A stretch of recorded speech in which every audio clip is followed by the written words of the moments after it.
পৃথিবীর সকল প্রাণীর জবান থাকলেও মাছের জবান নেই কেন? আর মাছেরা পানিতেই কেন বসবাস করে? এক ব্যক্তি হযরত আলী রাদিয়াল্লাহু তাআলা আনহুকে এই প্রশ্ন করল। হযরত আলী রাদিয়াল্লাহু তাআলা আনহু উত্তরে বললেন, জেনে রেখো, আল্লাহ তাআলা মাছের মুখেও জবান দিয়েছিলেন।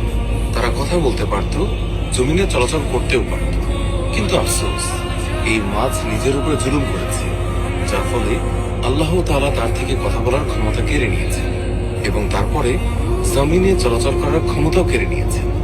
সম্পূর্ণরূপে তাদেরকে শুধুমাত্র এক জলজ প্রাণীতে পরিণত করেছে। সেই আগন্তুক ব্যক্তি জিজ্ঞাসা করল, হে আলী, মাছেরা নিজের উপর কি জুলুম করেছে?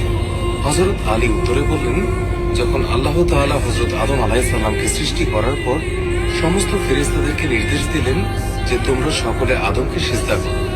সমস্ত ফেরেশতা হযরত আদম আলাইহিস সালামকে সিজদা করল, কিন্তু ইবলিস শয়তান আদম আলাইহিস সালামকে সিজদা করতে অস্বীকৃতি জানায়। ইবলিস আল্লাহ তাআলার হুকুম অমান্য করে বলতে লাগলো, আপনি আমাকে আগুন থেকে তৈরি করেছেন আর আদমকে সামান্য মাটি থেকে, যার ফলে আল্লাহ তাআলা ইবলিস শয়তানকে জান্নাত থেকে বের করে দিলেন। ইবলিস শয়তান জান্নাত থেকে বিতাড়িত হয়ে অভিশপ্ত এবং কুৎসিত রূপে দুনিয়াতে জমিনে এসে পড়ল এবং চিৎকার করে জমিনের সমস্ত মাখলুকদের বলতে লাগলো, সাবধান, মানুষ এসে পৃথিবীর বুকে জুলুম অত্যাচার করে গেল। এই সময় মাছেরা পানিতে চলাচল করতে পারত, জমিনেও চলাচল করতে পারত। তারা উভচর প্রাণী ছিল। তখন মাছেরা কথাও বলতে পারত। ইবলিস শয়তান সমস্ত প্রাণীদের মধ্যে সর্বপ্রথম মাছকে কুমন্ত্রণা দিয়েছে। ইবলিস শয়তান মাছদেরকে বলল, মানুষ যখন পৃথিবীর বুকে আসবে তখন তারা নিজের ক্ষুধা মেটানোর জন্য তোমাদেরকে জীবন্ত অবস্থায় চাকুর সাহায্যে কেটে টুকরো টুকরো করে খাবে। মাছেরা যখন এই কথা শুনল তখন তারা সমুদ্রের অন্য সমস্ত প্রাণীদেরকে মানুষের ব্যাপারে এই সমস্ত কথা বলে মানুষের বিরুদ্ধে সবাইকে একত্রিত করতে লাগলো, যার ফলে আল্লাহ তাআলা মাছদের কথা বলার ক্ষমতা কেড়ে নিয়েছে এবং মাছেরা জবান হারা হয়েছে। পাশাপাশি আল্লাহ তাআলা মাছের ব্যাপারে এই বিধান জারি করেছেন যে মাছদেরকে জবাই করতে হবে না, তাদেরকে জীবিত অথবা মৃত উভয় অবস্থায় কাটা যাবে।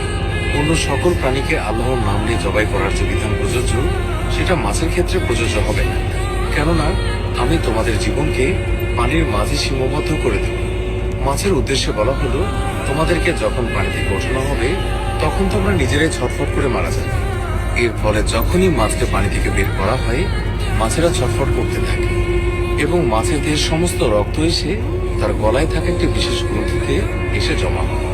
আর এই কারণে মাছকে খাওয়ার জন্য বিশেষ প্রক্রিয়ায় জবাই করার কোনো আবশ্যকতা নেই, কেননা ইসলামে জবাই করার বিধান এই জন্য দেওয়া হয়েছে যাতে পশুর শরীরের রগের মাঝে প্রবাহিত সমস্ত রক্ত মাংস থেকে আলাদা হয়ে যায় এবং মাংসের গুণাগুণ অক্ষুণ্ণ থাকে, জীবাণুমুক্ত অবস্থায় স্বাস্থ্যকর থাকে। আদম সন্তানের জন্য এই খাবার যেন কোনোভাবে আনহাইজেনিক না হয়, অর্থাৎ অস্বাস্থ্যকর না হয়।